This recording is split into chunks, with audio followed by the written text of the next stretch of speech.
India, England விளையாடுற 4த் டெஸ்ட்டோட 3 டேல இந்தியாவுக்கு பெருசா ஒண்ணுமே நடக்கல அப்படின்னு தான் சொல்லணும். இங்கிலாந்து வந்து ரொம்ப நல்லா பேட்டிங் பண்ணிட்டு இருந்தாங்க. முக்கியமா ஃபாஸ்ட்டாவும் ரன் அடிச்சாங்க. நெறையா ரன்னும் ஸ்கோர் பண்ணாங்க.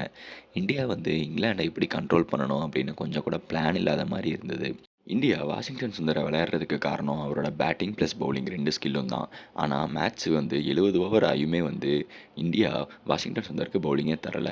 அதுலேயும் போப்பும், ரூட்டும் வந்து அவ்வளோ நல்லா விளையாடிட்டு இருக்காங்க. கொஞ்சம் கூட ஒண்ணுமே வந்து யாராலயும் பண்ண முடியலன்னு தெரிஞ்சும், அவருக்கு வந்து ஓவரே தரல.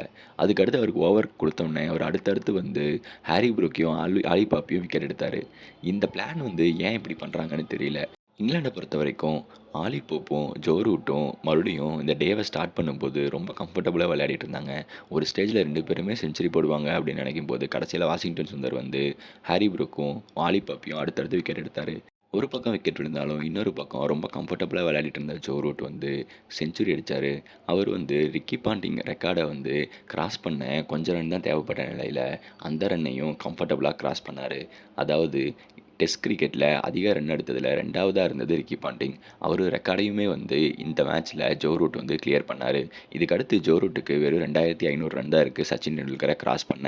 இங்கிலாந்து வந்து நிறையா டெஸ்ட் மேட்ச் விளையாடுறாங்க அப்படிங்கிறதுனால, சச்சின் டெண்டுல்கரோட ரெக்கார்ட வந்து இவரு கிராஸ் பண்றதுக்கு ரொம்ப வாய்ப்புகள் அதிகமா இருக்கு.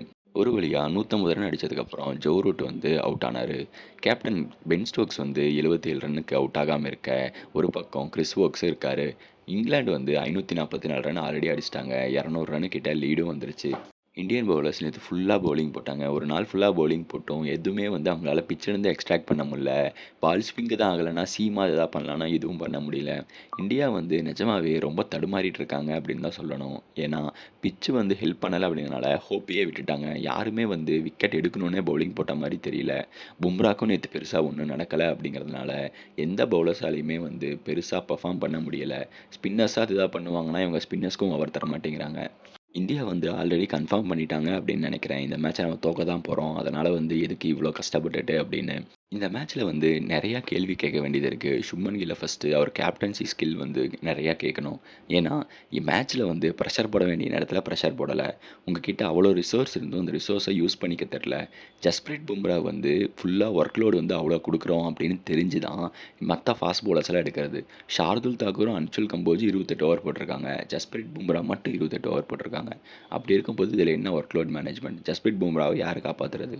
நெறையா டைம் வந்து நம்ம ஜெயிக்கிற இடத்துலருந்து மேட்ச தோத்துருக்கோம். இது எல்லாமே வந்து நிஜமாவே ஒரு சீரியஸா பார்க்க வேண்டிய விஷயம். என்ன பண்ண போறாங்க தெரியல.